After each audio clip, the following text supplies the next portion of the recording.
Good evening, everyone. Good evening. Good evening. I will now call this meeting into order. It is 6:04 p.m. We have the December meeting of the Crime and Gun Violence Prevention Task Force. Thank you all for being here this evening. At this time, I will ask for the secretary to call the roll. All right. So we'll just go around, and I'm going to be very transparent. I do not have a roll. There you go. Thank you so much. All right. Jalen Drury, Here. Sheree Patillo, James Cullen, Present. Keith Rice, Here. Leticia Sessoms, Here. Roger Smith, Eugene Swenson, Here. Sherman Taylor, Here. Sarah Rye, Here. Councilman Hugel, Here. Councilman Tillage. Here. Thank you. That is our roll. All right, thank you. The previous meeting minutes were sent to you all's email. Did you all have a chance to review? Yes. If so, I'll entertain a motion to approve the previous meeting minutes. Motion to approve as written. Do we have a second? Second. All in favor? Aye. All right. Thank you. All right. Moving on with the agenda here. This is our second official meeting.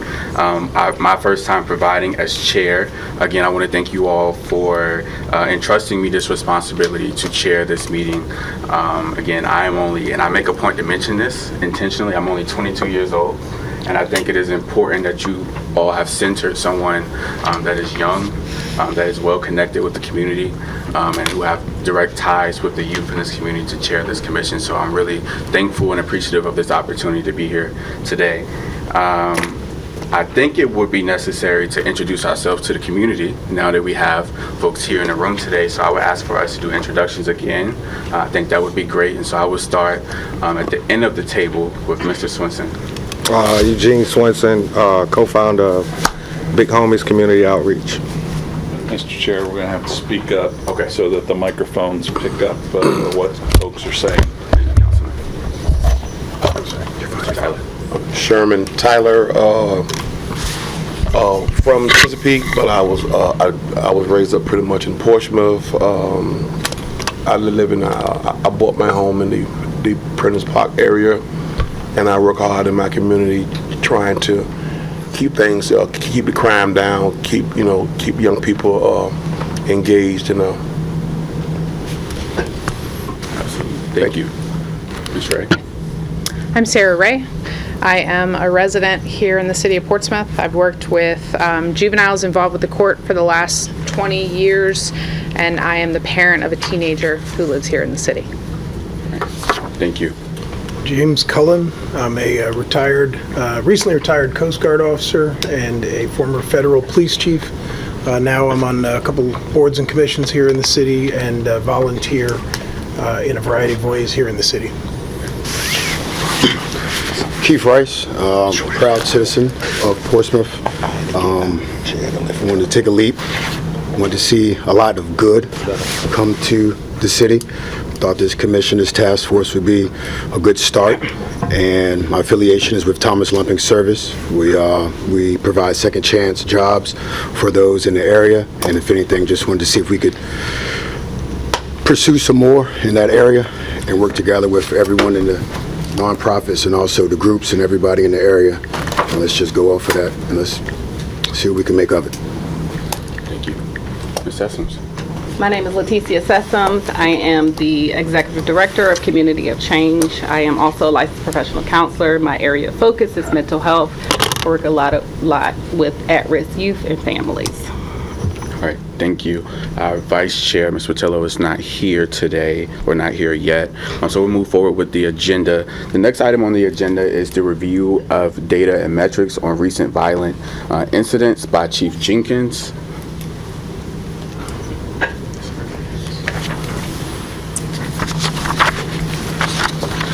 So, good evening, everyone. All right, so one of the things I want to provide, as we talked about in our last meeting, we're working on this one phase here. dashboard portal so that you all will be able to research as a entity, but also be able to educate the public on exactly what we're looking at as it relates to the data that we are capturing. There is going to be a need for us to have some educational moments with you all so that you can understand the data. This is not to minimize anybody's intelligence, but to ensure that we all understand the numbers as we start to look into not just our hotspots, but then also the information that those hotspots tell us. There is going to be some additional information that's going to be put out. I think it's important that we also look into numbers from our health department, numbers associated with social services. Again, this board is charged with looking at everything that's associated with crime and not just the numbers from what we see on the back end of crime. So what I will do for you is I will have a weekly numbers that will be posted every Monday. You'll find those numbers on our police department website, and those numbers are just our year-to-date information as it relates to the crimes that have occurred and how those numbers look associated with this same period of time last year. And then we'll start to peel those numbers back further. Again, I think one of the committees specifically is tasked with the analyzation of those numbers, and so I think that particular group will probably get the educational component and then be charged with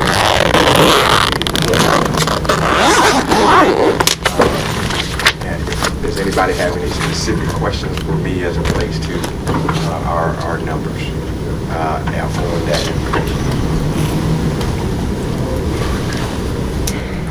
Thank you, Chief. All right, moving on with our agenda, we will now hear from Chantel Matthews, who will give an overview of Portsmouth United and its initiatives. Yes, thank you. I'm doing double duty over here, but I do want to spend some time later on having a more in-depth conversation about some of our initiatives, but today will just be like an overview. So as y'all know, Portsmouth United is a community-focused, community-centered crime prevention and intervention initiative that is all of us together. So it's not just siloed within the police department. It is the city of Portsmouth, and then sometimes we're even including our neighbors in Norfolk and in other cities.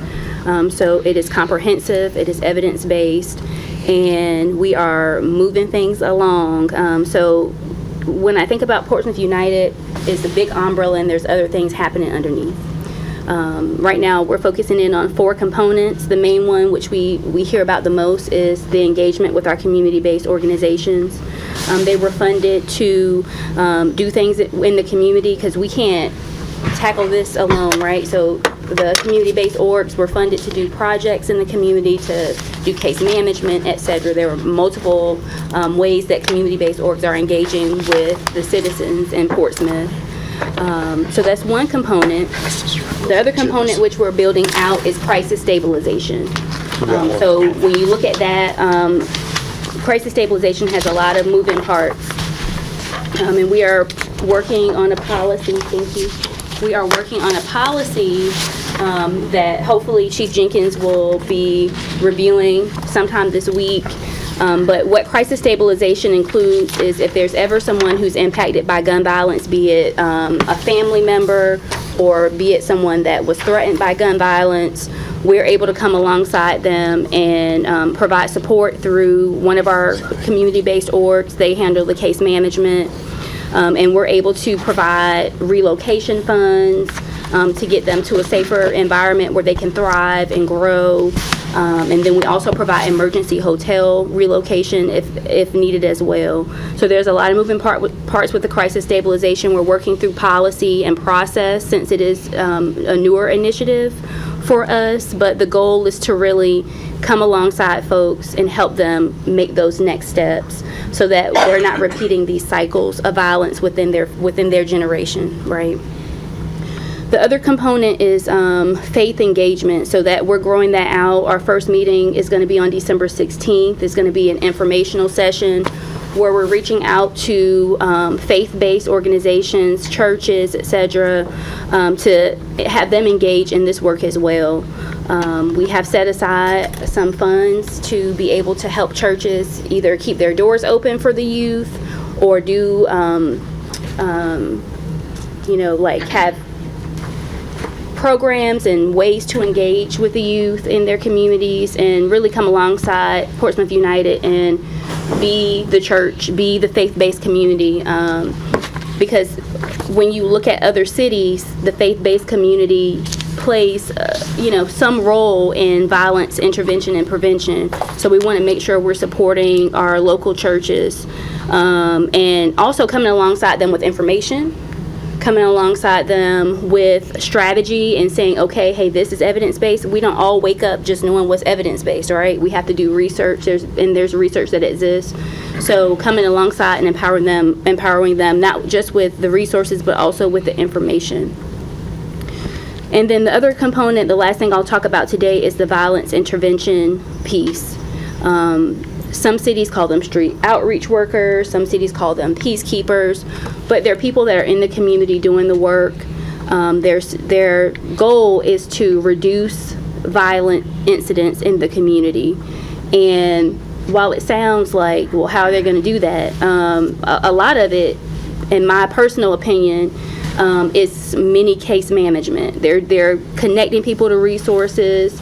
They're taking someone to lunch. They're making sure they're intervening in between hostile situations.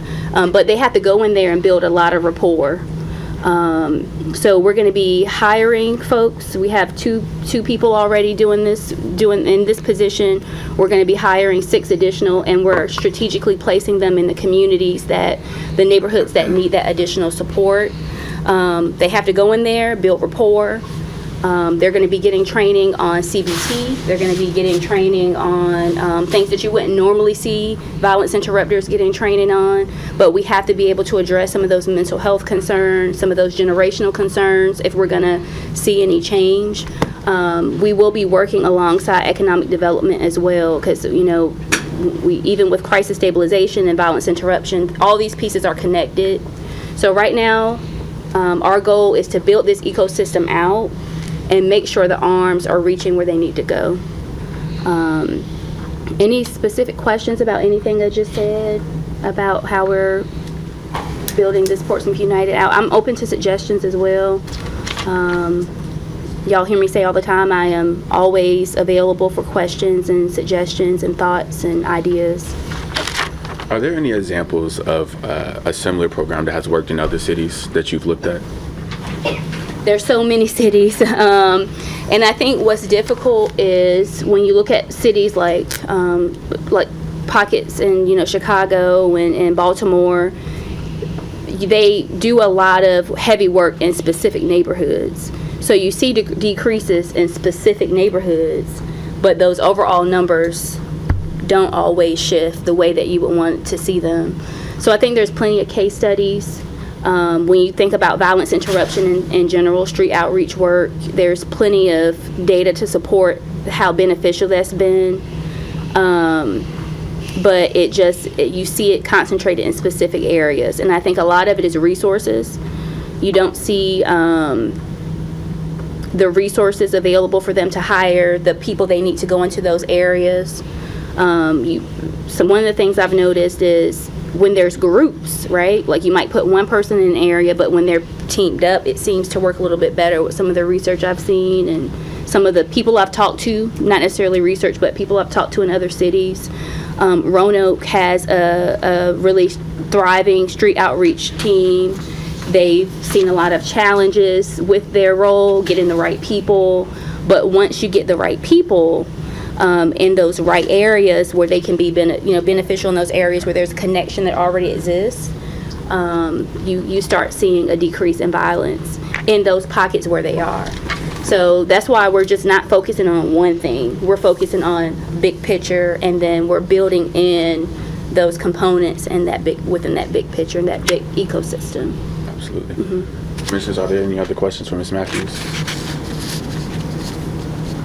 Mr. Chairman, so I have a comment. I mentioned to the city manager earlier today, I attended the most recent Portsmouth Homeless Advisory Committee, the PHAC.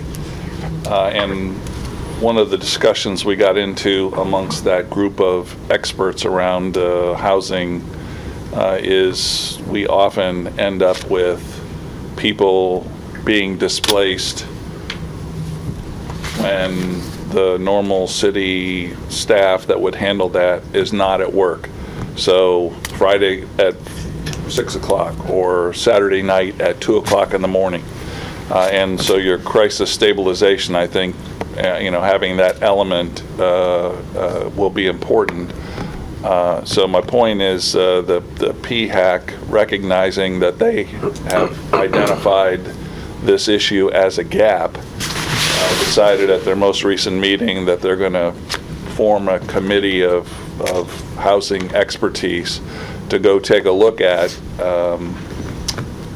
who the point of contact should be Friday at 9 o'clock at night when somebody is needing, we're putting them into a hotel because there's no other solution, and we're looking for the resources that are available. And the PHAC has a lot of those grassroots organizations that have resources. And so figuring out who the point of contact is and how then that person or that group will have the information they need to be able to reach out to those various other groups to bring the right resources to bear. So it's a long story to say, I think it's important that the crisis stabilization effort that we're launching as part of Portsmouth United stays connected with the PHAC because it's easy to imagine that somebody's been impacted by gun violence, needs to move out of their home into a hotel room. It's not going to happen between 8 and 5 on Monday through Friday, and so crisis stabilization will need the same access as any other issue that causes people to be displaced kind of off hours. Thank you for that. And the other piece of that's happening within crisis stabilization is we're going to be working with other cities so that they have a network and we have a network whenever we need to get someone to another city. So there's going to be a lot of groundwork happening within crisis stabilization. I had a conversation today with Greg from DCJS about how we can build this out and how across Virginia, how we can partner and collaborate, not just to make sure people are getting to a safer place where they don't feel like they're in danger, but making sure those wraparound services are available for them when they get there. Because if we're going to be providing the funds to get them to another location, we want to make sure we're also giving them the services they need to break these cycles. But thank you for that. I wrote it down. I'll make sure I connect. Councilman, I think you brought up a good point about access and accessibility. I think that's part of the puzzle that is missing a lot of the times is we have the resources, we have the programs, but making sure it's accessible and that the community can access those things is really important as well. Any other comments from Ms. Matthews? I have just a question, a point of clarity. I have committed my professional work to not using alphabet soup.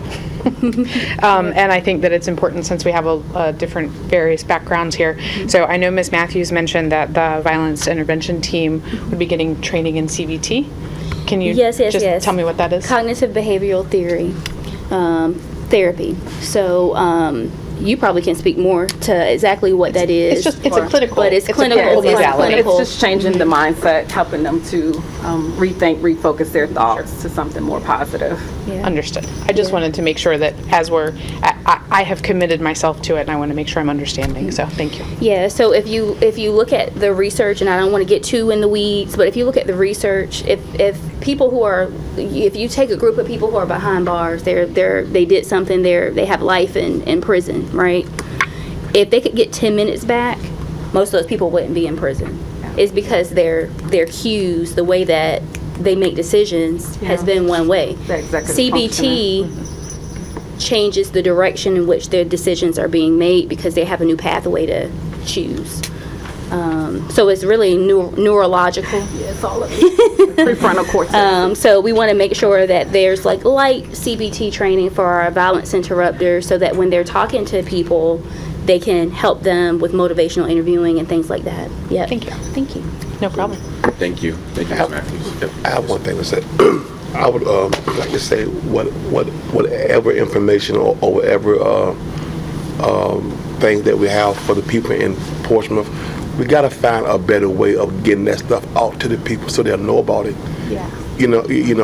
I when I bought my house, you can turn my corner and make a left on Lincoln Street, and you'll see 5 or 6 people sleeping at their church at any given night. A night like this, So I mean, we got to find a better way of. Another prime example, my next door neighbor, he did 8 years in penitentiary. Come home, and he wanted to drive trucks, and he ended up paying $5,000-6,000 to drive trucks, not knowing that they had a program here, but he didn't know about it. He paid $8,000, almost $8,000. He didn't know about it. I mean, we gotta get this stuff in the communities that need it. Cause these people are dying on Queen Street. You go back there, they all back there sleep all times of nights. So we gotta find a way to get this stuff in the little holes. I mean, you just can't say, well, I told this person told me that it's done. You gotta check on these people, make sure it's actually the job is getting done. If the fund's here, let's let the people know about it. Let's really, cause this city, we're really bad. So we gotta really make that extra effort to get it to the people. There's help here, there's service here, but if you know better, you will do better. But if you don't know, And the final thing, I guess I should have included this, is the Portsmouth United app. So there's going to be some resources. We're not just developing the app. There's going to be a marketing plan and strategy to get the information out. Yes, It'll be paired with a website. But I think, to your point, the app might not reach right. necessarily the people that you're speaking of right now. So there has to be outreach. Some of that's going to happen through our community-based organizations. Some of that's going to happen directly from Portsmouth United. Some of this is going to happen from the commission. That's right. So we can't stay behind our walls. Right. We have to go out. We have Connect Fest with economic development that happens, on a schedule.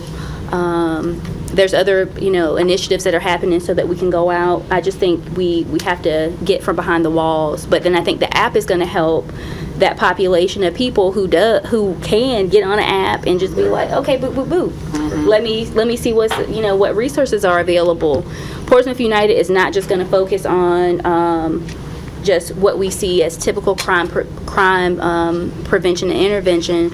Is going to have all of those wraparound services that are addressing some of those root issues to violence. So economic development may have some stuff up there. Housing Redevelopment Authority is going to have things on there. There might be a little section on CBT. We're building it out, and I think it's going to be helpful. But yes, we got to get from behind our walls and from behind our desks. Yeah, absolutely. Mr. Tyler, you brought up a great point about meeting people where they are, and we can't continue to build these resources and not push them out there as well. So I think we'll continue that conversation in our next section of our agenda items as well. I had a question. I know the fire department has a community-based engagement team, and I was curious what the relationship is now with Portsmouth United and the fire department, just how engaged we are with that. Portsmouth United specifically, there has been limited engagement, but that's definitely something I can look into and connect with their person who does their community engagement and figure out how we can collaborate. You're talking about the rapid response team? Yeah. They came to a Portsmouth United meeting, so okay. there's some overlap. Yeah, just not on paper, just limited engagement. Like, I think they know what Portsmouth United is, but we haven't had conversations about how to collaborate. I think there's an opportunity there. I think they're operating under a state grant. Okay. But they're specifically doing things that are not necessarily crime prevention based, but they're dealing with a lot of the environmental factors or the human factors that lead to downstream criminal activity. And it would probably be good to have them, locked in, and also have them able to pass information through your app, through whatever it is. So That's awesome. Thank you. I'll send you the point of contact that I have over there. Perfect. All right, thank you, Ms. Matthews. All right, moving on to our next agenda item, discussion on the current gaps in efforts here in the city of Portsmouth. At this point, I'd like to open the floor for a discussion on where we see gaps in our current efforts that are happening in the city. We just had a presentation on Portsmouth United, and I would like to open the floor, whether the city manager or our city council liaisons that are present would like to join in on the conversation as well to discuss the current gaps in the city of Portsmouth. I'll open the floor.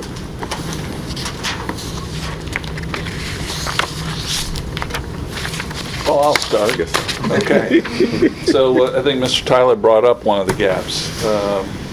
And we'll get to committee discussions next on the agenda, but having a standing committee that's aimed at doing community engagement is, I think, really going to be an important piece of what this task force shoulders as the load.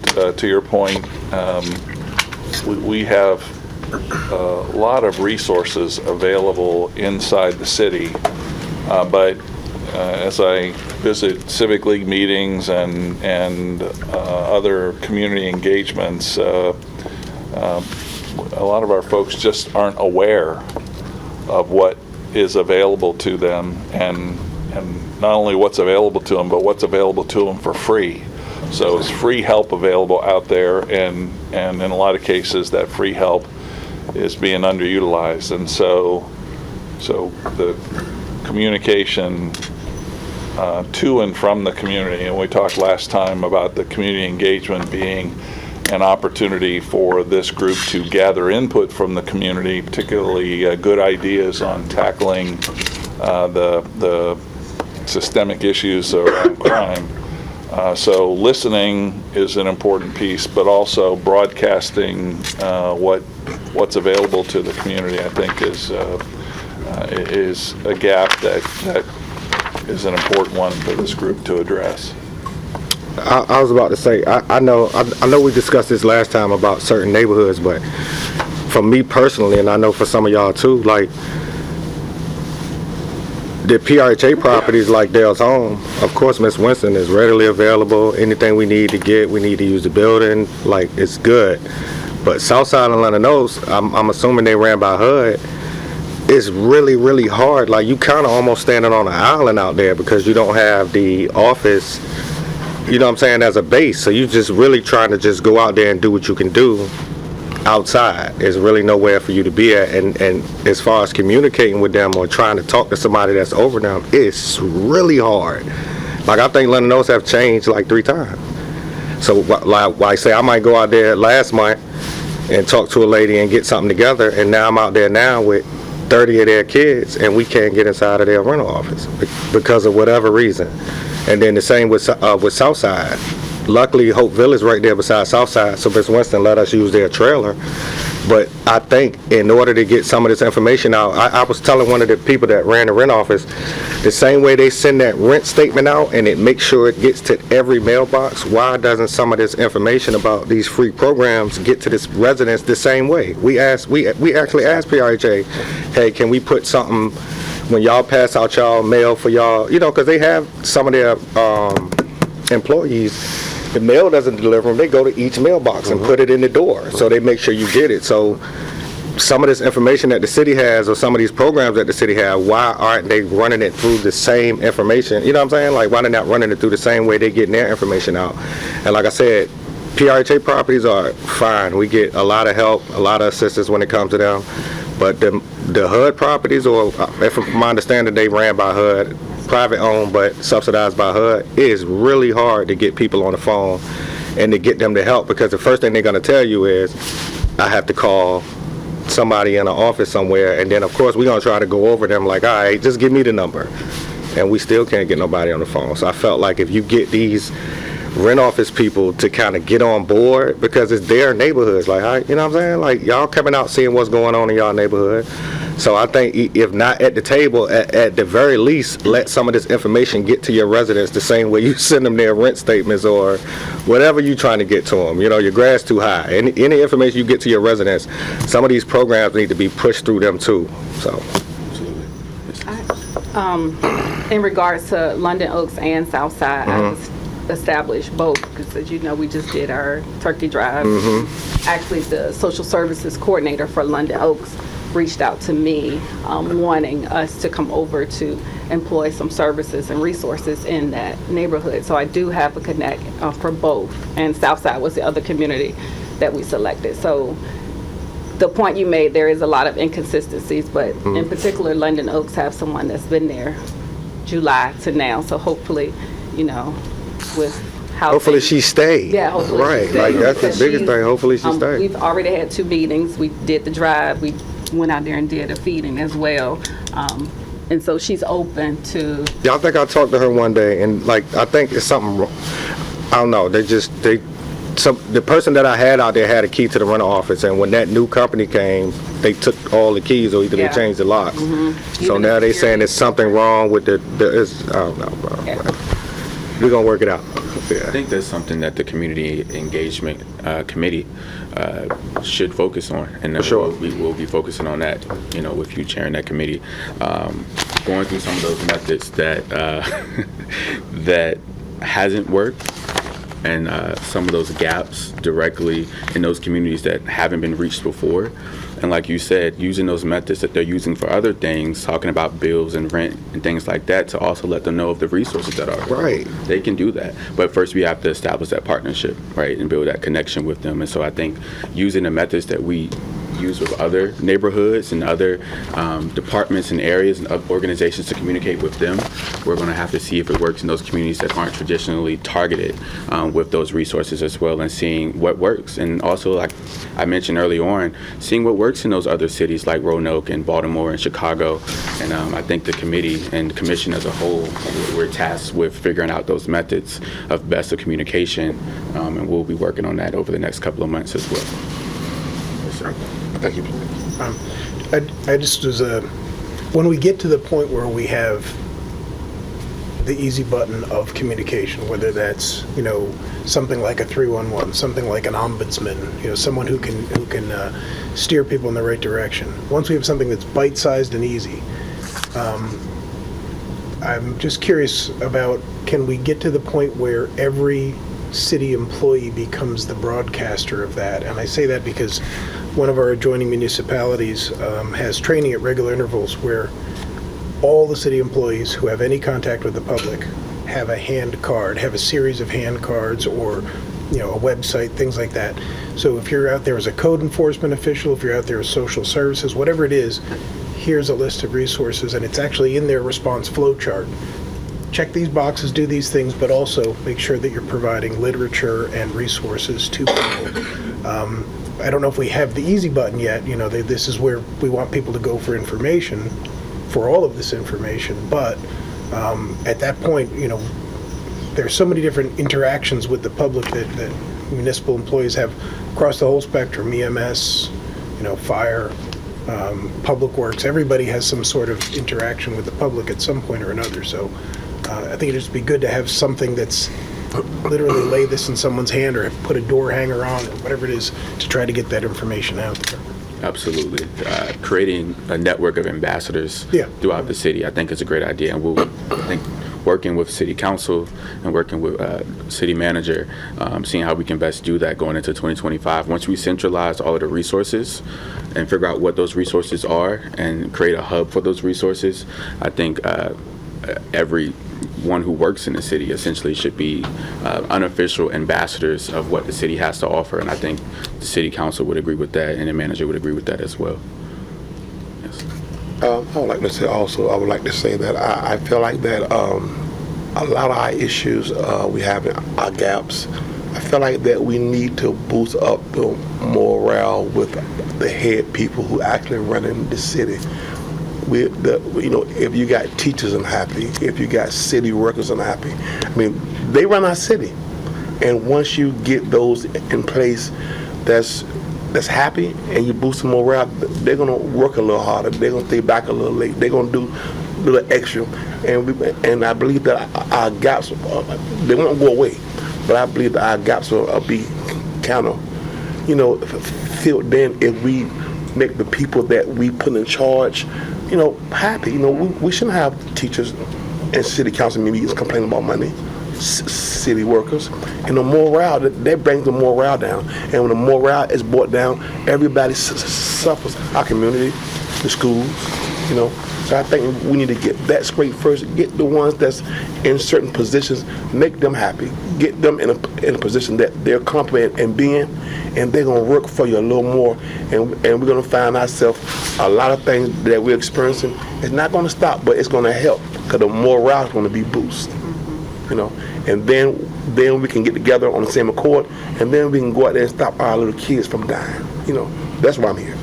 My ultimate goal is I buried my niece the 20th of April of this year, going home from her mother's house, shot down dead.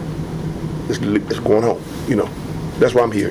And we got even the guys with the police. What can we do to make their job better, so they can work a little hard for us? What can we do to make the trash man work? How can we make them happy? How can we make it? We got to make all the surround elements that's the head happy. Give them what they need, and they will work for you. And then, like I said, we'll begin to see those community issues. If everybody on the same accord, loving the same way, you start seeing them little things in our community. It's going to cease to be. But the people in place got to be happy and want to work and going to want to be there beside just a paycheck, And once you boost that morale up in the higher places and the little small places, it's gonna be okay. Absolutely. Thank you, Mr. Tyler. Yes, sir. Anyone else in this conversation around gaps in the city? That's Ms. Matthews. I just want to be clear. Am I okay to? Absolutely. Okay. So I think when I came into this role, I did like a scan, just kind of seeing where some gaps might exist. And one of the things that really sticks out is that there's not a lot of intervention programs happening in the school. And I'm not sure all the maybe historical background around why there's not as much intervention programming taking place in the school system. But you can look at things like attendance, if there's an issue with attendance, if there's an issue with, you can look at a lot of different indicators and pinpoint which schools need those interventions. Typically, you want to start early. Elementary school level is when you start building those programs out and things like that. And I think that's a huge gap in our city. You have a captive audience when kids are at school. From what I'm seeing, right, this isn't numbers or necessarily like data or research, but from what I'm seeing, some of our youth that need that support go to school. It's not like they're skipping, they're going to school. They're learning how to keep it together in school. But there's nothing there happening either right outside of school hours within the schools, or even programs happening during school hours. I remember when I was in school, we always had an assembly. I used to be happy. It might be a topic I didn't like, but maybe it was something someone else Got you out of class for that. Yeah. For sure. Well, I was a nerd. I like being in class. But yeah, so I think that's a huge gap that we need to figure out how to fill that gap. Absolutely. Can I add something to the school part? Leticia, remember we was talking about last time I was here? Remember what I asked you? Yeah. About the bathrooms at school. So we don't, it doesn't have to be specifically the bathroom, but just to add on to what she's saying, that is true though. If we had some of these services inside of the school, I'd just be big on the bathroom, because it seems like most of the kids that I deal with, when we talking about some of the stuff that happened, it always happens in the bathroom. And I was telling you about why I was in the school and walked in the bathroom just to use the bathroom on my way out. Kid in there smoking I'm at a middle school. I'm not gonna say what middle school, but this was last year. He was just vaping in the bathroom. So I'm like, bro, we we need bathroom monitors or something, man. Like, we need somebody that, because they're not doing this stuff in the hallway for you to see them. Obviously, the bathroom is the blind spot. Most of these schools have cameras, so the bathrooms are the blind spots. They going in there to smoke, they going in there to gamble, they going in there to fight, they bullying other kids in these bathrooms. Like, this is like, the bathrooms is the hot spots at the school. So I just felt like, not even just from a programming standpoint, but if you had somebody to monitor the bathrooms, now you don't have to go in there, but if a kid go in there and you got 20 kids that go in there at one time, then come on, man, it's only 8 stalls in there. Everybody not in there using the bathroom, right? So some of this stuff you can kind of see, and just having a presence, like the chief said, with us being in London Oaks or us being in these neighborhoods on a regular basis, you start picking up on the problems of the neighborhood. Not necessarily from the kids you're dealing with, but maybe from their relatives or maybe from some of the people they're hanging around. So I feel like it would almost be the same thing if you're at the school. If you're there constantly, then you see these gangs forming. You see these guys wearing specific colors, or this kid changing now, this group beefing with this group, or they always staring at them. You know what I'm saying? Like, some of this stuff you can pick up. A lot of this stuff that happens in the schools, it spills over to the neighborhoods when they get older. Once they get to the age where they don't want to fight no more, he jumped me 5 times, I ain't fighting no more. Like you said, if you're in the schools, elementary, middle, or whatever, you can cut this off early. You won't have to worry about it when they get to high school if you're cutting it off early. So to me, that's the big part for prevention with me is, like, let's kill it early, and you won't have to worry about it later when they actually start picking up guns. If you can focus more on the prevention component, it's going to help you a lot later. It's going to help you out because your workload will be less later. Intervening takes a lot more resources, more, literally all your manpower, money, time. Yes. If you can prevent these things from happening and do the work up front, elementary school, middle school, by the time those students are in high school, they're kind of out of that little, like, that red zone, probably like halfway through high school. So I think there's 2 more things I want to say, and I want to piggyback off of something that you said. We have helped stabilize 2 families so far under Portsmouth United. Both of the incidents that led to us needing to support them started in school. Literally started in school. It was a disagreement that could have been, if there was a person there that they could go to, or even if there was a person who noticed some of these behaviors that were happening between these 2 groups of people, someone could have intervened, and then we would have never even had the incidents.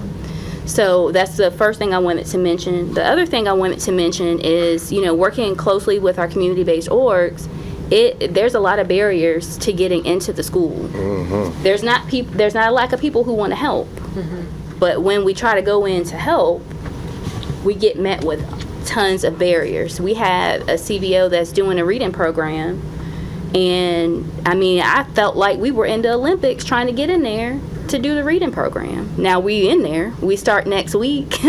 But are we going to have a captive audience with these kids right before the holidays? We don't know. We were supposed to start in November. So those are some other things we need to figure out how to navigate. How can we smooth this over? Some of it is communication. Some of it just seems like hardcore barrier. Like, truthfully, it feels like there's a lack of wanting to say that there's an issue happening in the school. It's like you bring it up and everyone goes silent, like it's not happening. Right.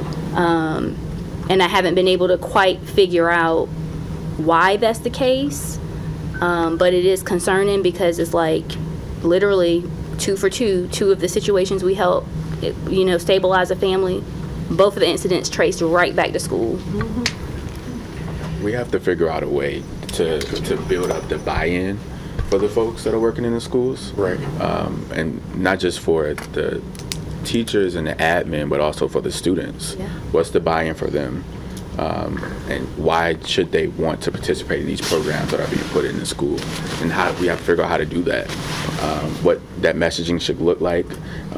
We have someone who's going to be sitting on school board that's here on the commission. So working with all of our folks that are here on this commission that are in these different organizations and city entities to make sure that they are our key to get into those spaces and how we're communicating effectively with those folks in those spaces as well. Because like you said, it's almost Christmas. Those students are not going to be paying attention over the next, unfortunately, they're excited for the holidays for the most part, right?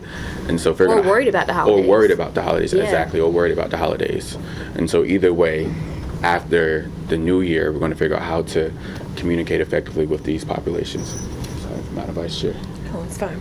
I was just wondering, do elementary level or even middle school level, do you know, Ms. Hess, some schools have family engagement specialists? They do. Okay. So I think that two things. I think when Mr. Tyler was talking and when you all were talking about schools, those are individuals that we could very closely work with, because getting into schools to enact programming isn't a statewide issue. It's not just Portsmouth, and it is exactly what you said. Once people start coming in, that sheds light on the fact that there is an issue that's bleeding into the community, and then the school system or the school itself feels responsible. And so finding a way to make them understand that that's not what we're trying to do. We're trying to rectify the issue by any means necessary. So that's one. The other thing is, not about me, but not only was I an educator before, I also have worked in several public libraries in several different places. One being a very, very economically declining Black incorporated town in Florida, the first Black incorporated town in the country. No resources. The library was the newest, brightest building in the town, and we were the hub for everything. And we had all the information. We probably had more information than some of the city council members and some of the city workers, because they immediately came to us, because that is where the people came. And I noticed when I moved to Portsmouth that it's very similar here. You can find majority of the people at the public libraries, especially down here. So I think that would also be a good place for us to connect with. And I see that they do clothing drives and they give away food and they have their own type of programming. So if we can just merge what we're trying to do on some of the committee action items and even Portsmouth United with what they're doing, and that would also help get the word out as well, because I know for a fact that many of the unhoused community go to the library to see what's going on in the city, because they have so many postings. Even myself, I'm to see what's going on. So I think that those two things are very vital to the community outreach committee and to getting the information out and to closing some of the gaps that we have identified. I agree. Any other comments? I got one more comment. One more. Is it possible to highlight, I don't know how to word it, but like positive images? You know what I'm saying? Like, to me, they just see so much negative stuff in their neighborhoods, or the influences they have in their neighborhood is pushing them so bad into, you know what I'm saying? Like, we have a lot of success stories in Portsmouth. We have a lot of positive things in Portsmouth. I think it has to be some way that these things have to be promoted to the kids, so the kids can kind of see themselves in a different light. Like, a lot of the kids we deal with compare themselves to the drug dealer or the dude that's in the gang in the neighborhood. Those are the things they look like. Those are the stuff we have to almost have real conversations and break it down and tell them why you shouldn't be looking at that person. Like, telling them stuff about the person that they may not know. Now, that's hard to do with each kid you deal with. You just constantly going over like, nope, I don't know why, you know, he just got whatever, you know what I'm saying? So I just think there's a lot of positive stuff, even from some of the politicians or the police chief. Like, I've had kids that met the mayor one day and was like, when got back in the car, and they was like, we just met the mayor. And I was like, oh, okay, shit, like, y'all, like, you know what I'm saying? Like, I didn't know, but again, that's somebody, same with the police chief. Chief get kids that he's met when we're around each other, see him, and like, he's the police chief. Like, that's big for them. So I think if we push some of these positive images, it don't necessarily have to be a celebrity or an athlete or an entertainer. Like I said, it's engineers from the city that's doing well. I think these kids will be influenced by more positive images, and I just, you know, maybe some of the, what did you say, the assemblies. could be somebody positive, just coming and say, hey, I went to this school, I lived in this neighborhood, I went to this school, and I work here now, and I make just, you know what I'm saying? Absolutely. That's why representation does matter. Of course it does. Some folks may say it doesn't, but I believe that is the reason why I am where I am now, is because of representation. Right. You had something to follow. Exactly. And you know that because you know my parents. Right. You know that. That's right. And That's right. simply because of just 5 years ago being in high school here in the city of Portsmouth, and over the course of my senior year, seeing what was possible was the reason why I decided to go to college. And it doesn't have to be that way. You don't have to go to college. You can do whatever you would like to do. But I decided to go to college because of what I was able to see, what was possible and what was out there. And when I got to college, just 15 minutes down the street at Norfolk State University, that representation of folks who look like me from my city, from my hometown, from my area, was what pushed me to do even more. Right, because the drug dealer that's making X amount of dollars, I can introduce these kids to a friend of mine that flip houses. Yeah. That's putting up 60 and making 200 off of it. And they hear that and they like, what? Like, those are numbers that they don't, the drug dealer don't even like, his numbers don't even look good no more. Not try to be funny, but them numbers down. You know what I'm saying? Right. So the guy that's doing it the legit way is actually making more money, more successful, and he ain't stressed out either. Right.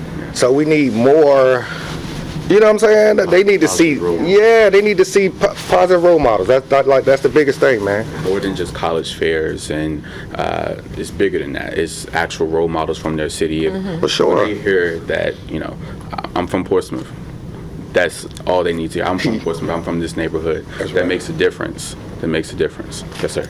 I'm gonna say this here about Chief Jenkins.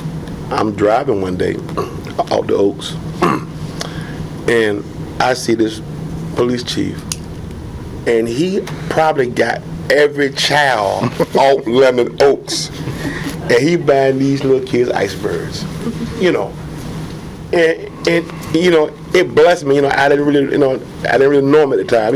I know him, but I didn't know him. I said, man, he had 2 children, 3 children, and this thing look around, the whole park was probably at this man, and I'm saying to myself, I hope he ain't broke. Cause he got a lot of children by iceberg. But listen, switch that around. Imagine if it's the dude that run the gang in the neighborhood. That's right. Buying all the kids stuff off the ice cream truck. You get what I'm saying? That's right. He gonna get the same impact that the police get. That's right. But he's not giving them nothing positive. Like, he about to send them somewhere where they can't come back from. You know what I'm saying? So, like, we can go out there and we can be an influence. Like I said, you don't have to be the president. Like, these kids is like, I always say, the kids will, like, the people that they know who's looking out for them. You know what I'm saying? And it ain't always monetary. That's right. Like, maybe it starts like that, but after that, it's like, hey, we got this relationship, and I'm about to correct you at every turn. To me, it's a gap with these kids. Maybe, let's say, like 12 to 16. In our mind, we have to get these kids through this 4-year window. That's right. If we can get them out of this 4-year window, 9 times out of 10, they're going to walk straight. But that gap is where it's a lot of stuff. I was talking to some kids the other day about, like, just telling them how, with puberty, how, like, stuff changed. I'm like, you get mad real easy now. He was like, yeah, how you know? Right. I'm like, cuz, man, like, it's stuff that you're going through that you don't understand, and your parents don't understand. I had a parent tell me, I've never raised a 13-year-old boy before, so I don't know what he going through. You know what I'm saying? Right. But you do. That's right. And I do. That's right. And it's something, you know what I'm saying? It's something that small, just like these kids will gravitate to you. You just got to go see them, man. Absolutely. Thank you. Any other comments? Yeah, I do. Just to piggyback off of what the both of you said, I think 2 important things is gap is opportunity and mentorship. We can have the job fairs and expose them, but there requires consistency. So having a consistent figure that is tackling one child or one family, however you want to see it, that is impactful. Constant engagement. That's right. It can't be a gap in the engagement, because, like you said, I got this kid, I've been dealing with it for like 2 months, and I don't see him for like a month, and next thing you know, he on the news. Yeah. Like, damn. Yes. You know what I'm saying? Like, it be that fast, bro. When they, like Greg said, you talked to Greg. Greg taught me something. It's something he said. It's called close proximity. Yes. Like, that's something he taught me. Just talking to him on the phone, that's something he taught me. If so, like, you don't necessarily have to be involved in it, but if you're close to it, you're probably going to be affected by it some kind of way. So I think if we have that mindset, knowing that, okay, this kid not in the gang, but he live out Dale's home. So it's a possibility. So why not just deal with them? Like, some people think, like, I try to tell some people, like, you can do this work, and they be like, yo, like, they think you have to do it once the person gets shot. Like, that's not the goal. The goal is to try to get to them before they get shot. You know what I'm saying? That's right. And sometimes it's just, hey, you got a podcast, you run your own business. Go pick up 2 or 3 kids from it, just let them hang with you for the day. Yeah. Like, it's that simple. You let them hang with you for the day, see how you do stuff, feed them, take them home. That you ain't had to worry about them being in the neighborhood. Now they're telling their friends about, yeah, I was over there with him, and he had this guy came in there, and they was talking about this, and this is like, those are the conversations we hear just being a fly on the wall. Okay, Yeah. like, these kids get excited about stuff like They that. they absolutely do get excited. They do. And They get sent super chills excited down about my stuff spine like, yeah, because you see it it's- firsthand. Yeah, all the time. Sure, that's right. The impact that consistency has on our youth and the families in the community. Time is the only thing we can't, you just don't have enough of. Like, of course we want to be with these kids 24/7, but it's so many of them. And that's why I actually, I'm glad you said that. That's why I'm glad you said that. Me and Chief had the conversation about multiple organizations being in the neighborhood. To me, we're not overlapping each other because, like, yeah, I just said I got 30 kids out London Oaks, but it's probably, what, 300 kids out there? Yeah. There's a lot more kids that want to come that I can't take. Yeah. Right. Oh, man, bro, like, we don't, you know what I'm saying? That's It's right. hard, and it's hard telling a kid no. Like, I've taken more, like, we go out there with a certain number, like, budgeted for a certain number, and we always go over that number, because if a kid come, I can't look this kid in the face Say no. and take all his friends and tell him I can't take him. Like, Right. So we end up taking them anyway, but it's a lot more other kids out there, it's a lot more other families out there that could do, that could, you know what I'm saying? That need the same help, and everybody offers something different. I don't do nothing mental health, you know what I'm saying? So having somebody like Leticia going into the neighborhood, it might be some kids or families that need that piece. Yeah. So I love it. I love it. And so opportunity is the other thing. There's the age group 16 to 24 where these kids are looking for something to do. More than happy to get a job, to get training. We help them do resumes, and then there comes a barrier with finding a job. I've posted several times on social media, hey, who's hiring? We are part of the PRHA, the Youth Build program, so we have them in there.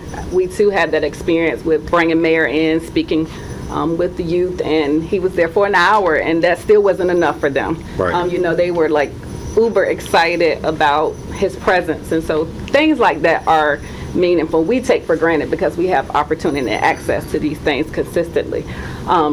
But yeah, those opportunities are meaningful. The other thing is the education of the parents. That is the core of a lot of the work that we do that fails, because it's a lot of times we can fix the child and then we return them home into an environment where broken. the parent is fixated on there's nothing wrong with me. You know, they don't see that they're operating in survival mode. They are always disengaged, but that is normal to them. So when we try to come in and implement strategies of positive parenting, positive interventions, and things of that caliber, it is seen as foreign, and it's hard to break generational curses and habits that have been formulated for 20 plus years. And so the kids oftentimes, parents are triggered to their kids. And so if we could find the key to getting these parents on board, I think we could fix a lot of the crime here. And Because some of the parents are cool with it to a certain absolutely extent. are. Like, how They're can I tell a scared of kid to it. stop They're scared of smoking their weed, and then his friends tell me, oh, you know, he be smoking with his mama. Yep. Like, oh my God. Yeah, that happens a lot. Yep. So it's like, you don't want to be disrespectful to a kid about his parents, but I'll be like, bruh, it's tough. It's tough getting to these parents, but for some of the kids, we become almost a parent to them. Yeah. To be honest, that's why I say, like, this work is almost 24/7. Like, you almost become this kid's guardian. You're making the right decisions for the kid and putting the kid in a position, and you almost have to, like, which is wrong in my eyes, but you almost have to, like, ignore the parent because they just on something way different than what we trying to do. And the kids see what's going on, but there's nothing he can do. He has to go home. So it's like, Well, in my line of work, it's we can't ignore the parent because Right. they have to Right. be compliant, they have to participate in the services. But it's been a struggle, it's been a challenge. Yeah. And I can tell you that a lot of our children in this community suffer because of the ignorance of the parent. And it's detrimental, literally, to our community. Vice Chair. Councilman Tillage, you had a question? You can go ahead. So I want to raise one more important gap, and it's the reason that you all are here. So for the last 25 minutes, y'all have been throwing awesome ideas out for how to address some of the systemic issues that we want you to address. What's the gap? The gap is we got to take ideas and put those into a plan that can be implemented. It's time for Portsmouth to stop talking about this problem and start doing something about this problem. The chief has his plan. Ms. Matthews has her plan. The manager has his plan. All of those plans are addressing pieces of the problem. You talked about the schools. The schools have a plan to address truancy and those kind of issues.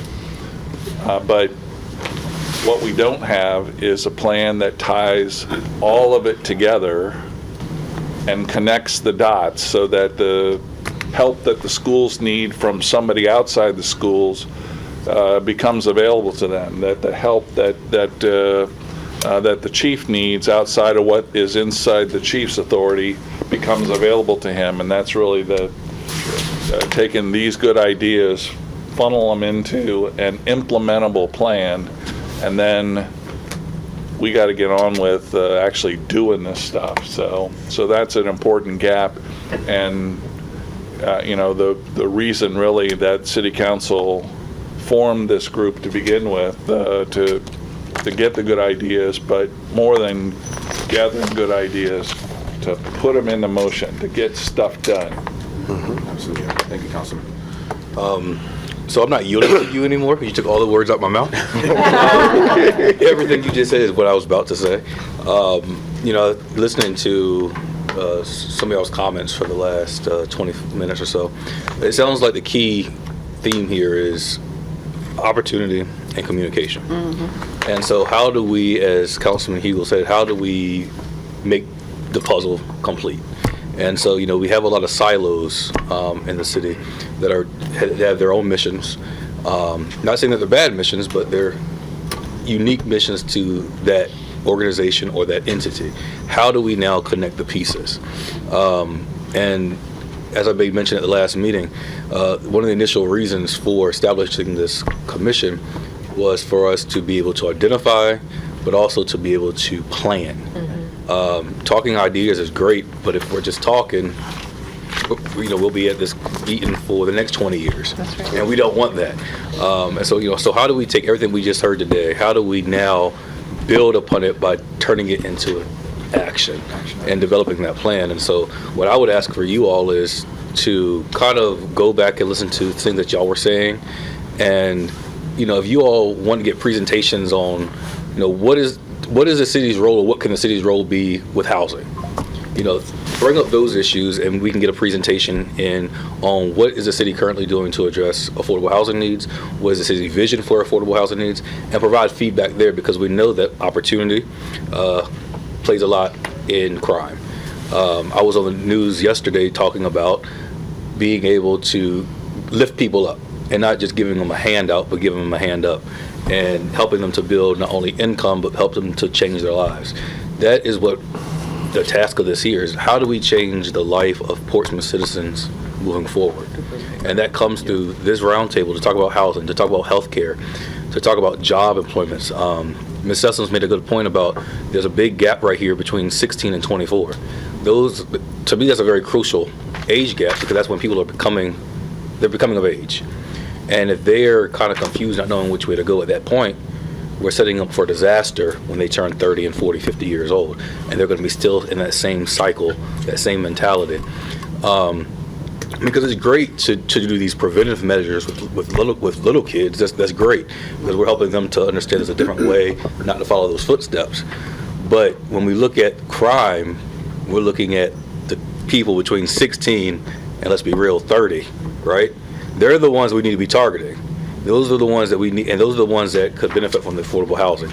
They're the ones that could benefit from the health care, from the job opportunities. What are we doing to address those? Because those are the ones that are already in the streets. Those are the ones that are already committing the crimes. How do we intervene there?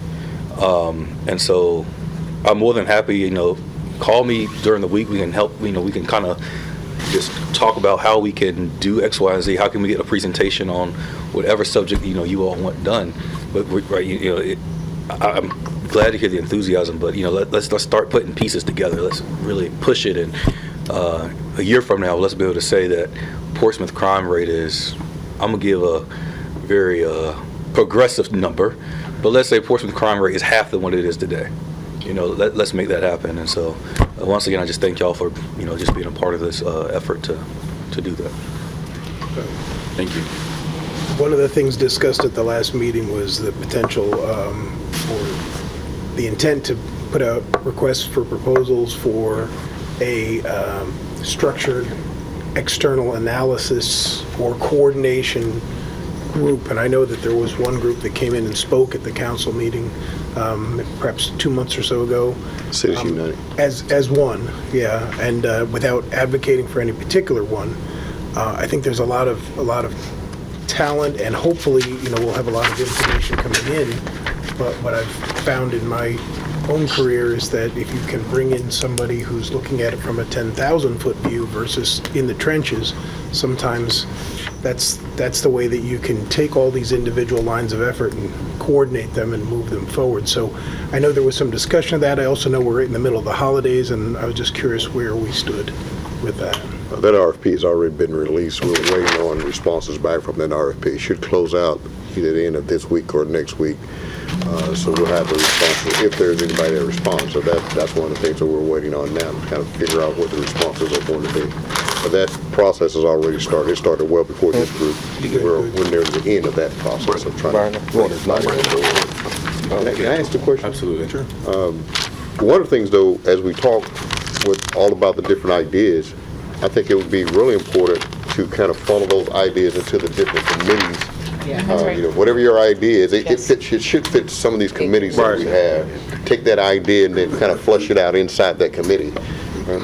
But one of the things that I've noticed since I've been in Portsmouth, it's not unique to Portsmouth, but and I think we talked about this a little bit, is there seem to be so many different groups doing so many different things. How do we have people falling through the gap, falling through the cracks? I mean, I know personally, if you want a job in Portsmouth, and there's probably 30 places that would train you for nothing and put you in a job. Right. But we still have people without a job. There's a lot of places that will help you. Matter of fact, we just did a presentation at our last council meeting about some incentives that would help you do a down payment on a house. But we still have people that struggle with down payment on a house. There's people there are groups that will help you with child care, drug intervention, whatever the case may be, but we still have people struggling with those things. So how do we, to Steve, the biggest gap is how we get all those people doing these things connected with the people that need these things. Right. Somehow we're missing each other. Thank you. I would just say that with the communication, the dissemination of the information, like getting it out there, and that's been the hardest challenge to me, is finding out everything, well, not even everything, but a lot of things that are going on and getting it out. Because I do see some things, but then it's like after it happened, like on social media. So if we, and it's my understanding that we're working on a platform where we'll house all of this information, I think that will be dynamic, and it's like a one-stop shop. I can think of in Norfolk, they have a book called Community Connections, where it outlines like everything and it's broken down by the resource. job, housing, daycare, and it has like numbers under each category, and I'll send it to your email and share it with you. But that has been helpful to us, and it has information for all the cities. It's not just Norfolk, but the book is produced out of Norfolk. So I think it's just limited access to information. How can we get the information out to everyone?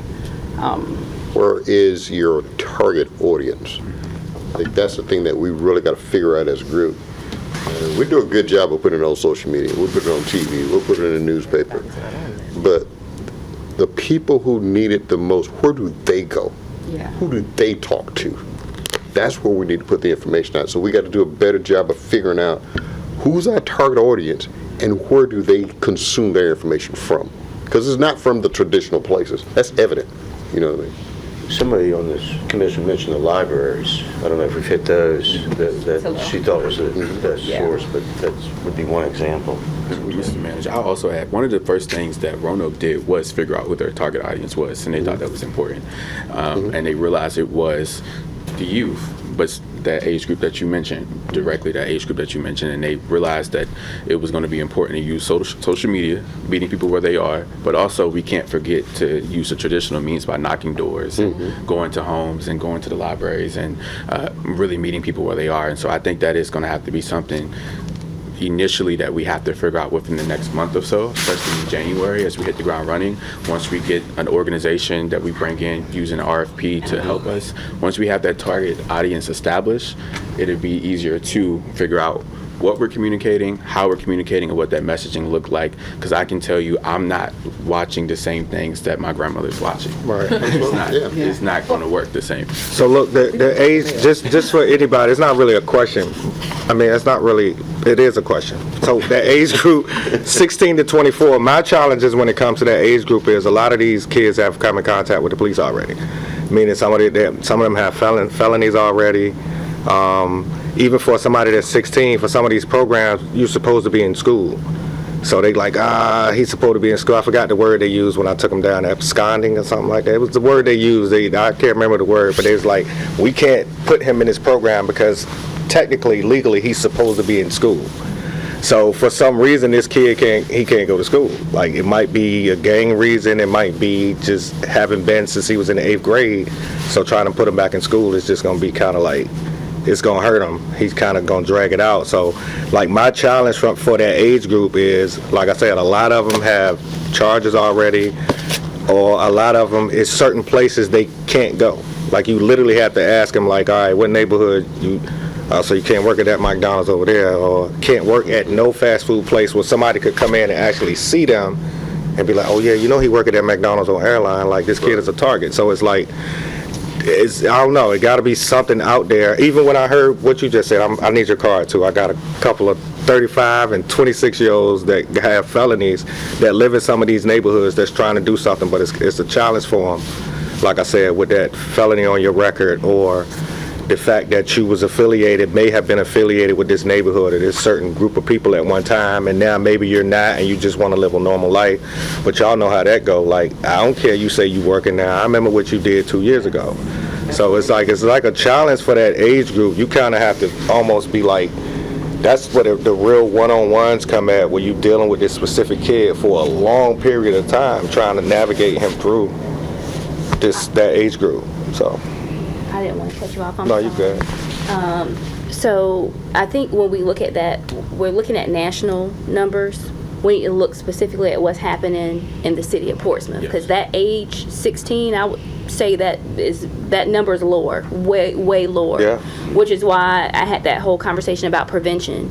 You don't just do prevention and not do intervention. You do both. You make sure your strategy includes both. But that age is much younger than 16 from the numbers I see. And it's not just boys. And it's not just boys. That's right. We can't forget that we have a population of young ladies that need support as well.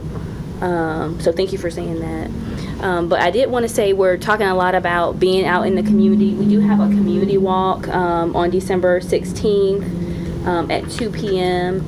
I can share more details with anyone who's interested, but there's plenty of ways to connect. The police department has been doing a lot of work being out in the community, so we'd love to see some folks there as well. Ms. Matthews, if you could send it out to the commissioners, that'd be Will great do. as well.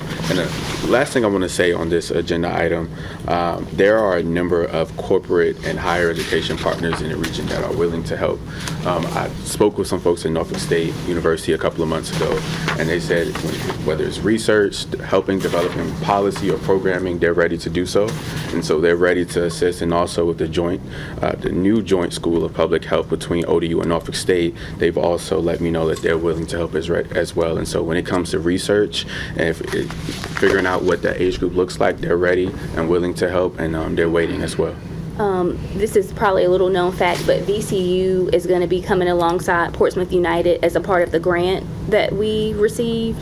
So they're going to be doing a lot of some of the data analysis for us.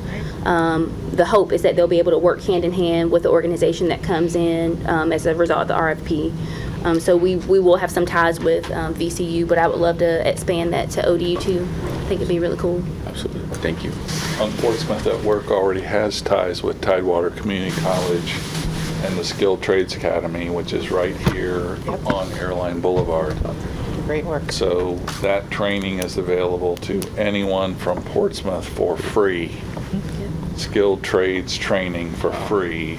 All you got to do is connect into Portsmouth at Work, and they'll get you set up to go to Skilled Trades Academy training. Thank you, Councilman. All right.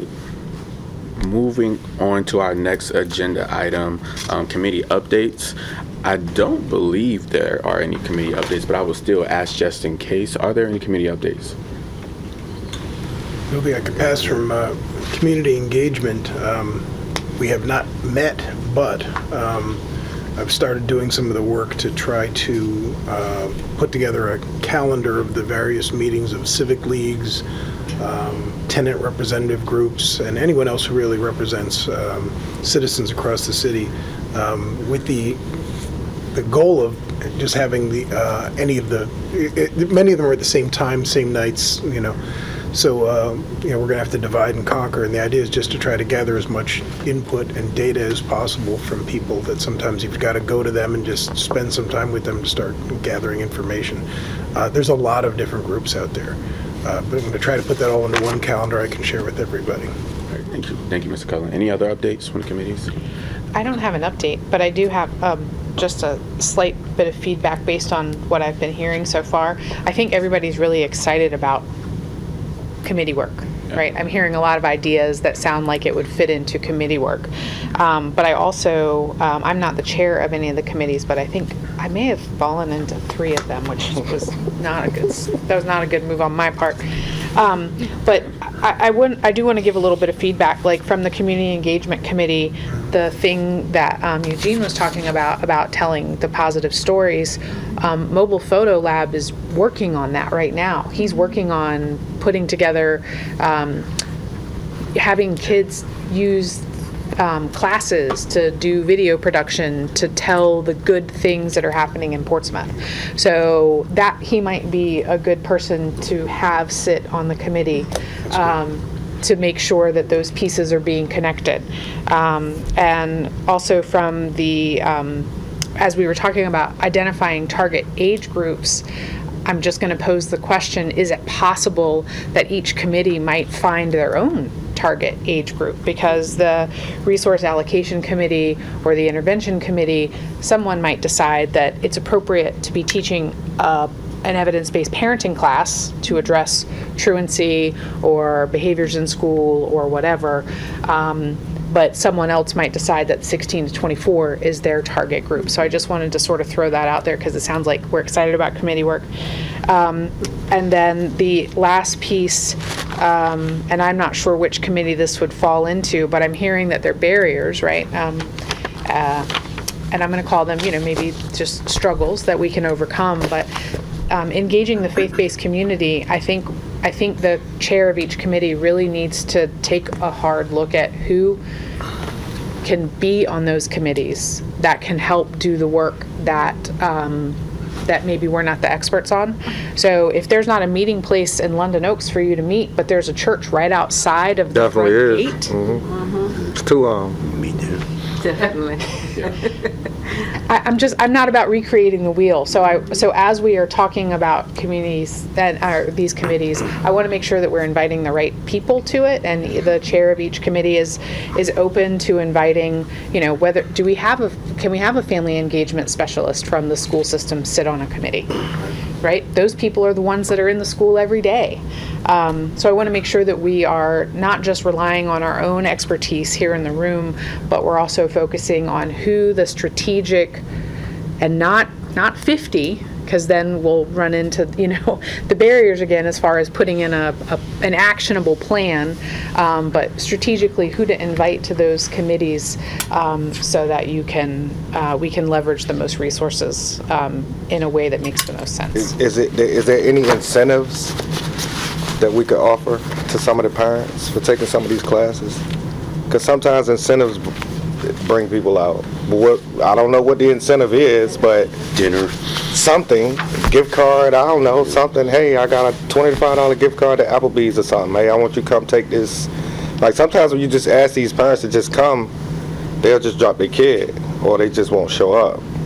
So even for some of the kids, like we offer incentives, and that, like you said, that gets their attention. And once you get their attention, you pretty much can just feed them anything you want to feed them.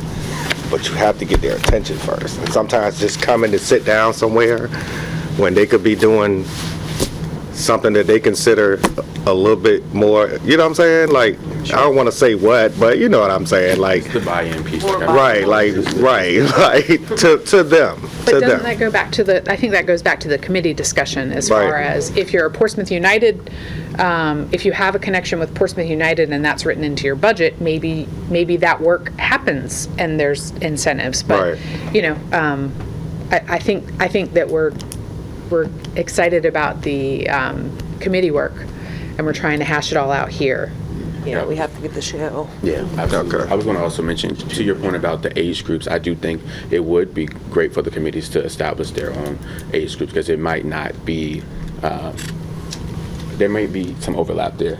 And so you mentioned making sure that maybe each committee might have different target audience, and so that might be necessary as well to discuss in those committee meetings as well. I wanted to ask the manager a question, because I know in the previous meeting, and just for the public's knowledge, we discussed making sure that we posted on the city's website a form for the public to fill out to be able to join these committees in the first place. Right.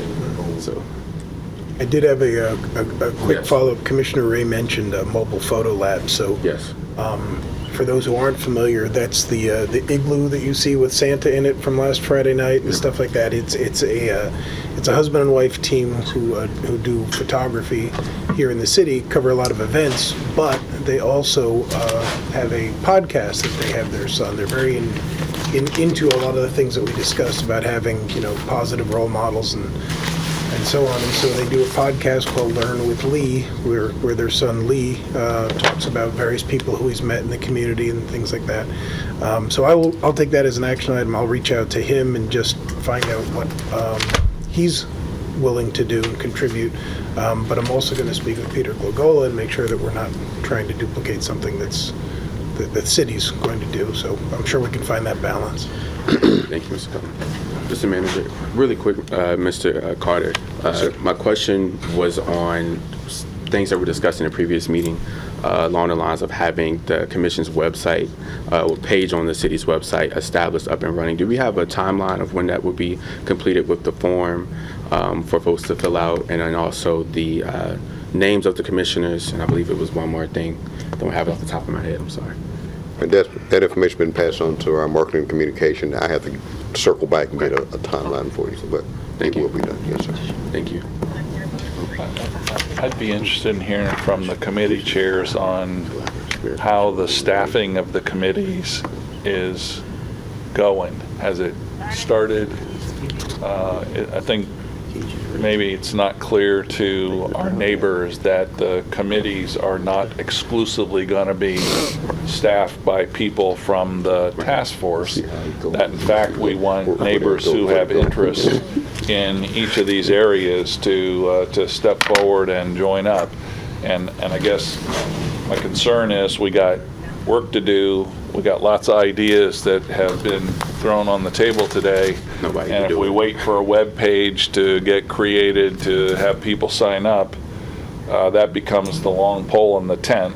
And I suspect that you committee chairs probably have some ideas on who you'd like to have come join you. And if you don't have ideas on who you'd like to have come join you, if you want to let Councilman Tillage and me know, we'll go help you shake the trees to find folks that have interest. And I'm guessing that Ms. Matthews probably has some insight as well into folks out there that she comes in contact with. Same with the chief. So. You talked to Greg Vernon. Anyway, could we get a sense from the committee chairs, how is it going? Sure. How's it going? So I believe what I was waiting for before reaching out to the public was confirmation on whether or not we'll be able to develop some sort of secure communications that will not be using people's personal email addresses or personal, other communications that would be foilable. And I know that we were going to look into that, or what the license agreements were, but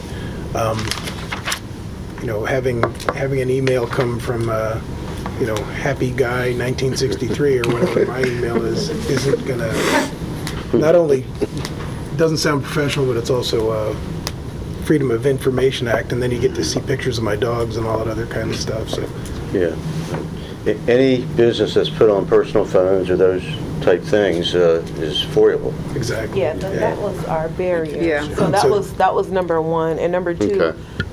this is meeting number two. We have time. I'm not saying we have a whole bunch of time, but I think that we have a lot of ideas, and moving forward, our meetings will be more productive because we're getting ready to set action items. And those action items will have dates for each committee, and you all will start having meetings. But we do have to figure out the FOIA thing, because we can't meet and communicate with the public if we're in jeopardy. I'm not. You all can. But I think that's where we are right now. Like, we don't really have any set action items. So when we come, we're talking about all these things that are flooding our minds because we're excited about, like Ms. Bray said, the work.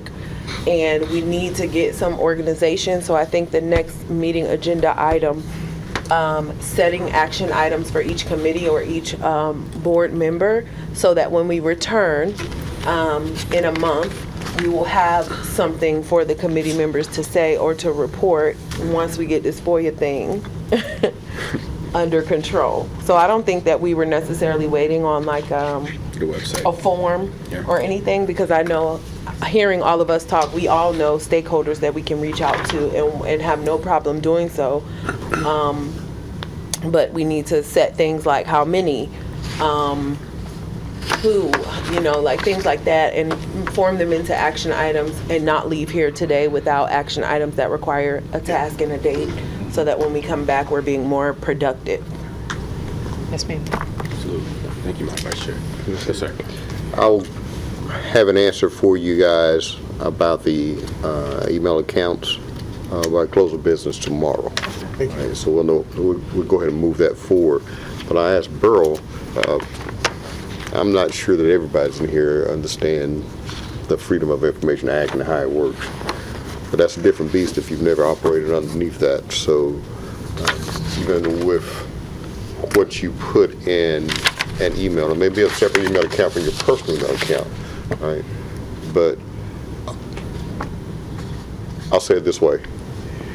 Assume that everything that you say, not some of the things you say, because even if you delete it, I still got it, okay? Assume that everything that you say is going to be seen by everybody in Portsmouth, okay? So whatever you want to say, you have to say it in a manner that you will be okay with if everybody in Portsmouth sees it. On any platform. Period. Okay. All right. Sheets I've passed out are a pretty good review of FOIA. If it's 3 people talking about business from a committee, it's foilable. And it's a meeting, basically. And you're supposed to give notice of it, and all. It's very strict.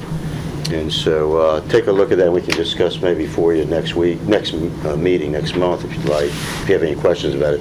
But that sheet I passed out was done by a FOIA expert in our office, and she knows it inside out. And so take a look at that. You basically, 3 or more people discussing business from a committee, elected body, whatever, is a meeting. Right. And if you don't give proper notice of it, you get fined and things of that nature. So you got to be very careful.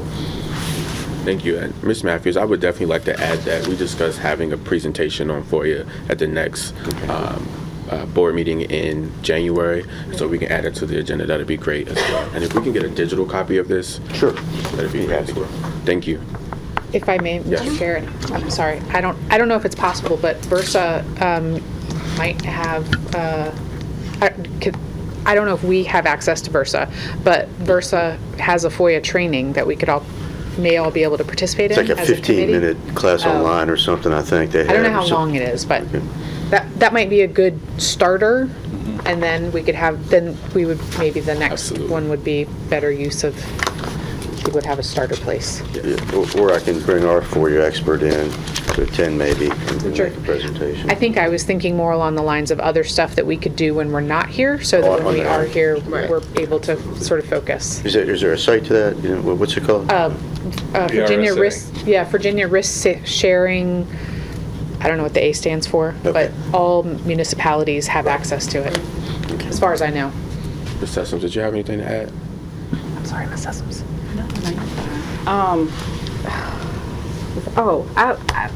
I just want some clarity for my personal. So I know we spent some time tonight talking about the gaps and the needs of the community, and I feel like from one end it was very fluid and it was valid, and then on the other end I just feel like it was rushed, and I don't know that it was rushed to move on to the next agenda item. And I feel like this is how we develop our plan of action. And in order to effectively deal with the problems, we have to have a table, an open dialogue and discussion on these items and not rush. So I'm walking away feeling like next time we really won't get to openly talk about it, but more of an action plan when we only spent like 30, 40 minutes, 20 minutes on that. So I don't.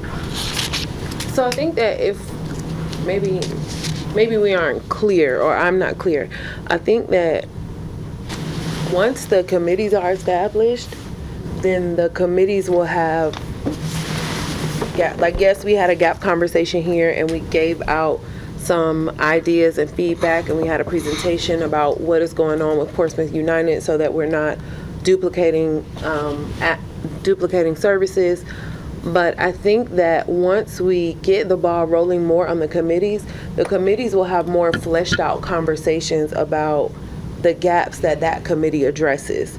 So that way when we come back to the table, we're putting those puzzle pieces together. But I do think it's productive to have those conversations and to talk about them. But we would have to go back and look at the video or have a transcript to know all of the things that were said today. So I think when the committees are broken up and we have the interested parties and stakeholders to talk about those gaps that affect that committee and then bring it back here is more productive than just ping-ponging different things and then hoping that we remember all of those things when we start doing the work. So I don't want anyone to feel walking away feeling like they didn't get to say everything they wanted to say or share every idea. I just want those ideas to be in the net. I don't want them to be out in the air in the middle of the table and then we're like, hey, what did he say about schools? What did he say about, and I know we have a secretary and, we have cameras here, but being on boards and being in organizations, that's what the committees are for. And so we come and we all have great ideas and we all have great experiences, but we have to start the work. And the first thing to do is to set these committees in place so that all of these things that were flying around, because we talked about youth for 30 minutes, and that's just one small, very small aspect of gun violence and crime. And so if we can put those things in their respective places, I think that would be. I agree, and I would encourage committee chairs to look at the bylaws and see what the bylaws say, what their committees, each committee should be doing, it's pretty descriptive for such short bylaws, but it sets out a mandate, so each committee should, or at least each committee chair should look at the bylaws, see what the purpose of their committee is, and then give that to each, or tell each committee member what the role of the committee is. It's right there in the bylaws. I think everybody has a copy. Yes. Absolutely. Thank you. And Ms. Sessoms, I agree with you. I will say this agenda was set for us tonight. And so hopefully with the next meeting in January, we can establish the agenda ahead of time and we can decide what we would like to discuss in long form at that next meeting. To Councilman Hugo and Councilman Tillage's point around we're having a bunch of idea conversations, I believe those are important to have. This is setting the foundation for what we would like to happen on this commission and for the city, and working with the council and working with the manager and the mayor. And so we have to have these conversations. Like you said, this is only the second meeting. Yes. Only the second meeting. This is the first meeting that the public is here for, right? And so having this conversation out in the open is really important, and we should have that conversation continue in January, and as long as it's necessary to set the foundation as well. And so I agree with you 100%. And we'll be working with Ms. Matthews to make sure that the agenda is set based on what those needs are over the next month, and we'll have those conversations outside of this room as well, making sure we're following policy and rules like you said ahead of the next meeting. So thank you for that. Are there any other comments? Give yourself some grace. It's Yes. only the second podium. Yeah, I mean, I'm here for it. Yeah.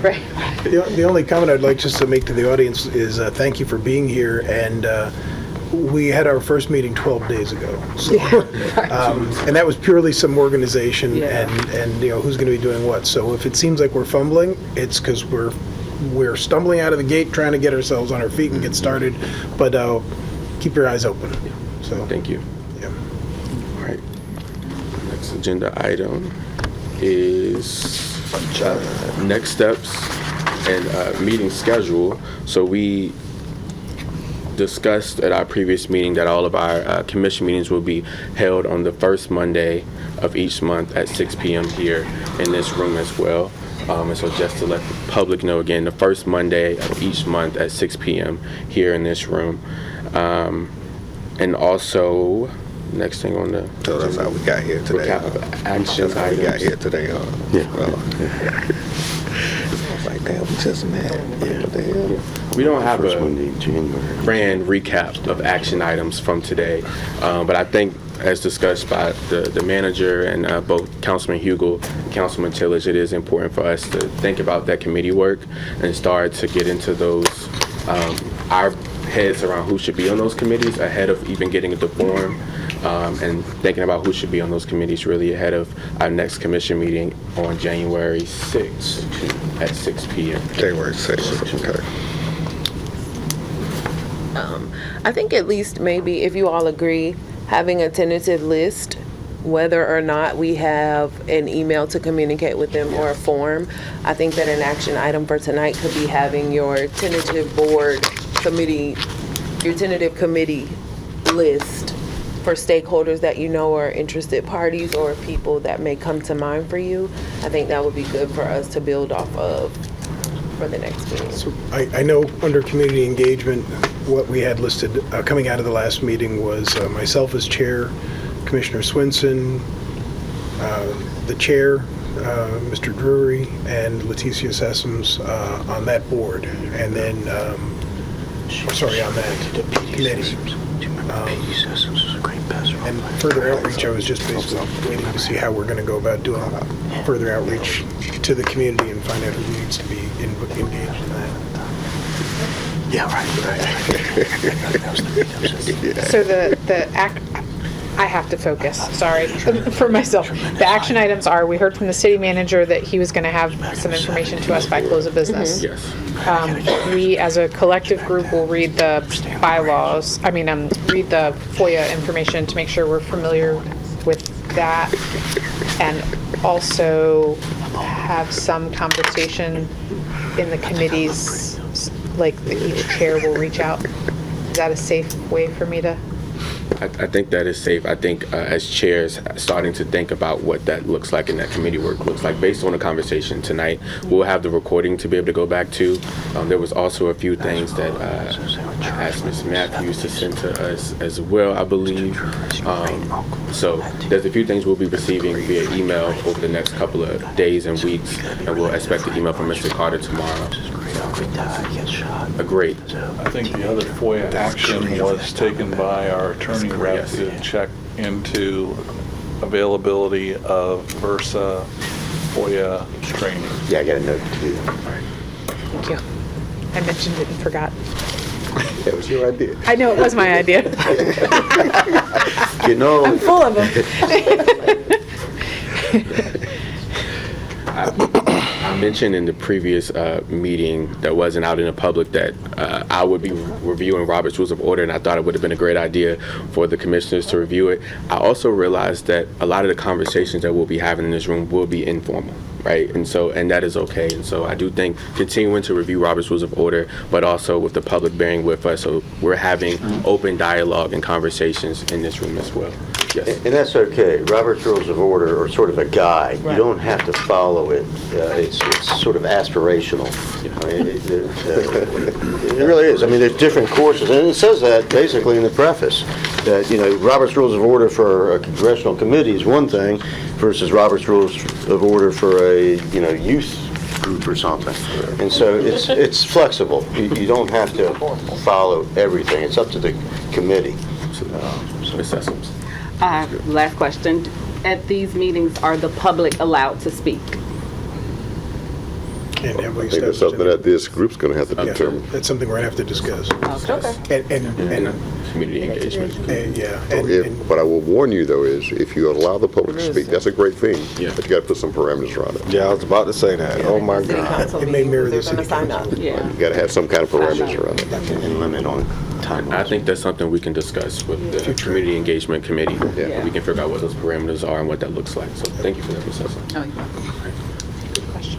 Are there any other questions? This is an agenda item for next meeting Yes. or within the, okay.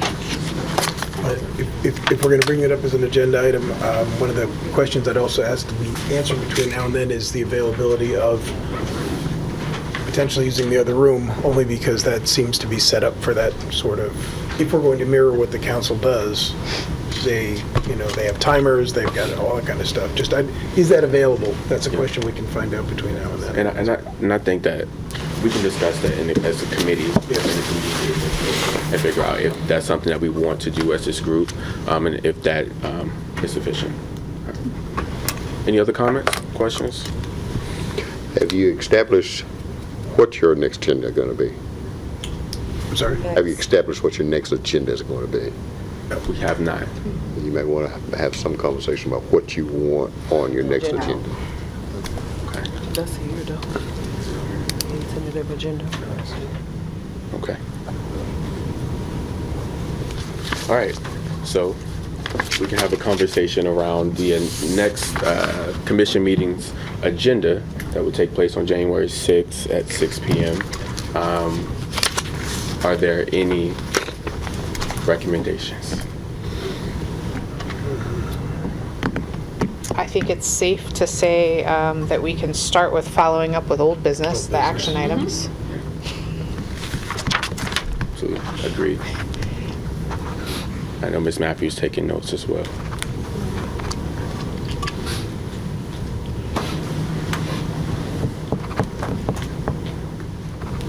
I believe we also have a tentative presentation on FOIA as well in that next agenda.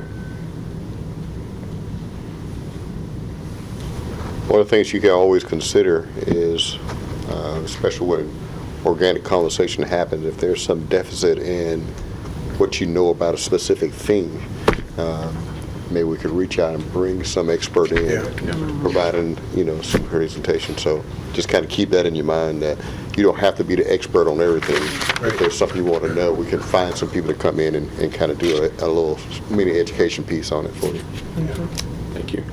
One of the things that came up repeatedly was engagement with the schools. At some point, perhaps not early in January, I'm not really sure how that works, but at some point, perhaps getting someone from the schools to come in and talk about what hurdles have to be jumped through in order to be working inside the schools. And then at some point, I don't know who we would be asking, but finding out what exactly is the status of the current school resource officers that are assigned to the school.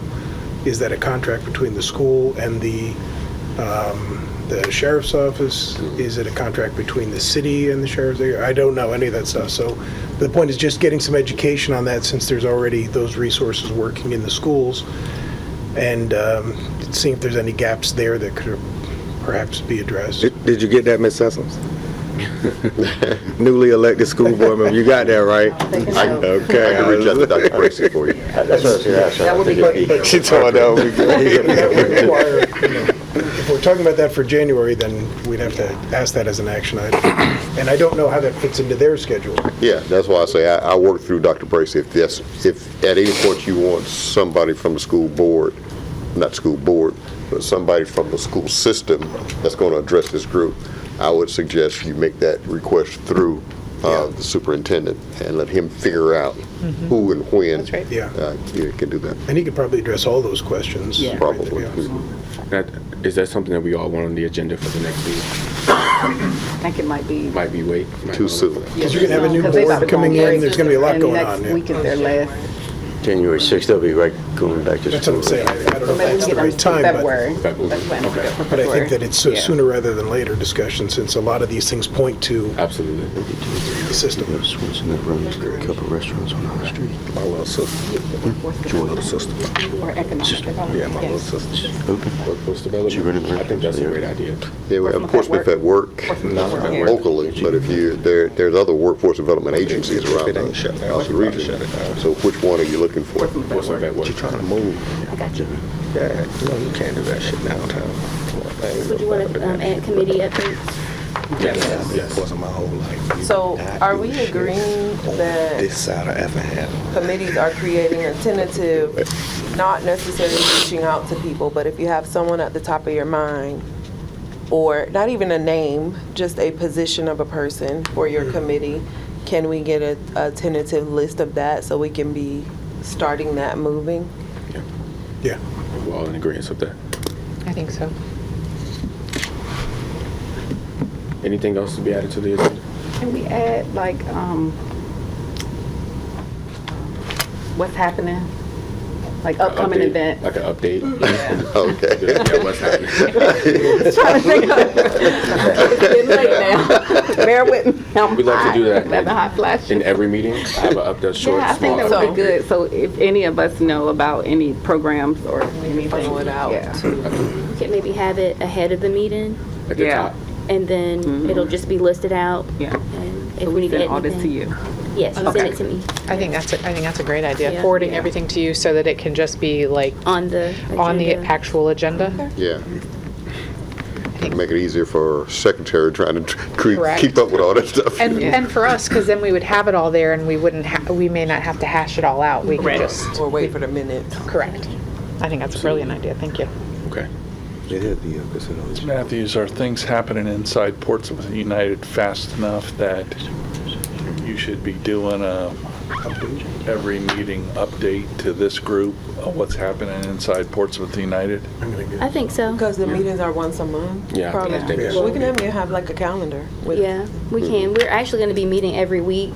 There'll be a Portsmouth United forum every week, starting in January. So yeah, I'll have enough to share out.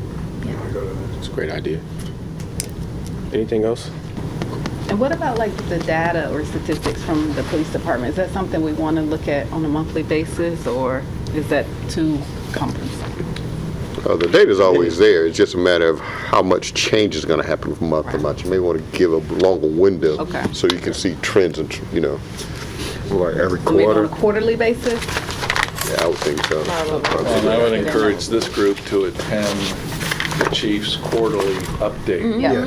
Because he gives a thorough dissection of what's been going on and some detail around Yeah, some of the incidents, you need details behind them because Yeah. they're public. Remember, we talked about that at the last meeting. Sometimes when people see incidents, they automatically just categorize them, and sometimes it's something totally different. It might have Yeah. been domestic, it might have been this person had a mental health problem, whatever, you know what I'm saying? Sometimes it's just not the usual or what you think it is. Yeah, it's the details kind of matter sometimes. That is true, because in the last presentation, we saw that the Churchland area had more crime than Yeah. down the 23704, which we know that was like Right. a wow factor, but we understood that more crimes are reported in Churchland versus in the People downtown reporting the area. crimes out here, right. Yeah. They turning up out there. Chief, when is your next update?